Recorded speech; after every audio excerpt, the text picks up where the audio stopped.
Hello student, my name is Shweta from green park senior secondary school. जैसे कि हमने पिछली वीडियो में आपको लेसन सेकंड में थर्ड पैराग्राफ कंप्लीट करा दिया था और होम टास्क में हमने आपको शब्दार्थ और क्वेश्चन आंसर दिए थे। आज हम फोर्थ पैराग्राफ स्टार्ट करते हैं। उससे पहले हम इसके कठिन शब्द देखेंगे। स्नेह सने प्रेम से भरा हुआ। सन एक प्रकार के पौधे से प्राप्त सफ़ेद रेशे जिनसे रस्सी बनती है। जंग ताज़ा यू उसी समय। अदृश्य दिखाई न देने वाला। शक्तिधारी शक्ति धारण करने वाला। अनुमान अंदाज़ा। अब हम पैराग्राफ स्टार्ट करते हैं कि दिन में मैं चद्दर लपेटते सोया था। दादी माँ आई, शायद नहाकर आई थी। उसी झाग वाले जल में पतले दुबले स्नेह सने शरीर पर सफ़ेद किनारीहीन धोती, सन से सफ़ेद बालों के सिरों पर संग टपकते हुए जल की शीतलता। आते ही उन्होंने सिर पेट छुए, आंचल की गांठ खोली, किसी अदृश्य शक्तिधारी के चबूतरे की मिट्टी मुंह में डाली, माथे पर लगाई। दिन रात चारपाई के पास बैठी रहती, कभी पंखा झेलाती, कभी जलते हुए हाथ पैर कपड़े से सहलाती, सर पर दालचीनी का लेप करती और 20 बार छू छू कर ज्वर का अनुमान लगा करती। हांडी में पानी आया कि नहीं, उसी पीपल की छाल से झोंका कि नहीं, खिचड़ी में मूंग की दाल एकदम मिल तो गई, कोई बीमार के घर में किस सीधे बाहर से आकर तो नहीं चला गया, आदि लाखों प्रश्न पूछ पूछ कर घर वालों को परेशान कर देती थी। प्रसंग देखिए कि प्रस्तुत गद्यांश हमारी पाठ्यक्रम पुस्तक वसंत के दादी माँ पाठ से लिया गया है। इसके लेखक शिव प्रसाद सिंह है। लेखक ने यहाँ दादी माँ का सेवा भाव व्यक्तित्व का बहुत सुंदर संजीव वर्णन किया है कि उनका किस प्रकार का व्यक्तित्व था, उसके बारे में बताया गया है। व्याख्या। लेखक कहता है कि जब वह दिन में चादर ओढ़कर लेटा था। लेखक कह रहा है कि जब वह चादर ओढ़ के सो रहा था, जब उनकी तबीयत खराब हो रही थी, जब वह चादर ओढ़ के सो रहे थे, तो उसी समय दादी माँ शायद झाग वाले वर्षा के पानी में स्नान कर कर आई। कि जब वह चादर ओढ़ के सो रहे थे, जब भी उसी समय उनकी जो दादी माँ है वो झाग वाले वर्षा के पानी में स्नान कर कर आई थी। दादी माँ बिना किनारी की सफ़ेद धोती पहनी थी।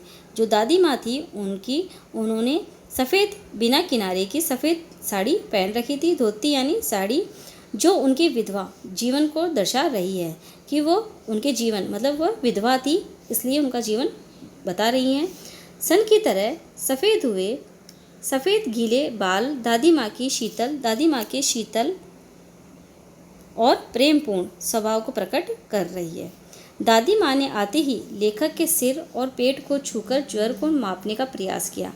जो दादी माँ थी उन्होंने आते ही लेखक का सिर और पेट को छूकर बुखार मापने का प्रयास किया, मतलब बुखार को देखने का प्रयास किया कि बुखार कितना है। अपनी धोती की गांठ से किसी दिव्य शक्ति के चबूतरे की मिट्टी निकाली। अपनी साड़ी के पल्लू में जो गांठ लगी थी उस गांठ को खोली, उसमें किसी दिव्य शक्ति के चबूतरे की मिट्टी निकाली, मतलब उस गांठ में किसी दिव्य शक्ति के चबूतरे की मिट्टी थी जो निकाली और उसके मुंह में डाली। इतना ही नहीं, उसके माथे पर लगा दी, क्योंकि दादी माँ को दिव्य शक्ति पर अपार विश्वास था। क्योंकि जो दादी माँ थी उनको इस शक्ति पर बहुत विश्वास था। दादी माँ बीमारी की स्थिति में दिन रात चारपाई पास बैठकर लेखक के ऊपर पंखा डुलाती रहती, मतलब हिलाती रहती, और उसके हाथ पैर अपने हाथों से सहलाती, सिर पर दालचीनी का लेप करती। यह सब करने के बाद अनेक बार छू कर मतलब अनेक बार देखकर ज्वर की तीव्रता जानने का प्रयास करती, मतलब बुखार की तीव्रता की कितना तेज है वह जानने का प्रयास करती। घर वालों को अनेक प्रश्न पूछ कर परेशान कर देती, कि घर वालों को बार बार में प्रश्न पूछ कर वो परेशान करती, जैसे कि हांडी के पानी को पीपल की छाल से छोंका है या नहीं, मूंग की दाल की खिचड़ी बनाई क्या, बीमार के पास कोई बाहर का व्यक्ति आया तो नहीं। इस प्रकार के अनेक प्रश्न वो पूछती रहती।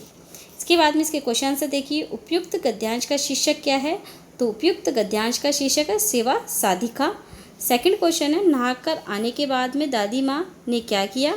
तो नहाकर आने के बाद में दादी माँ ने लेखक के सिर और पेट को छुआ, उसके बाद में चबूतरे की मिट्टी मुंह में डाली और मिट्टी को माथे पर लगाया और सिर पर दालचीनी का लेप किया। थर्ड क्वेश्चन है कि दादी माँ किस प्रकार के जल में नहाकर आई थी? तो दादी माँ झाग वाले जल में नहाकर आई थी। उसके बाद में फोर्थ है कि दादी माँ ने सिर पर कहाँ की मिट्टी लगाई थी? कि दादी माँ ने सिर पर कहाँ की मिट्टी लगाई थी?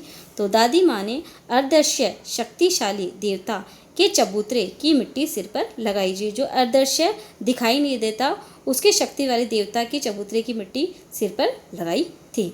इस प्रकार ये हमने 4th पैराग्राफ कंप्लीट कर दिया।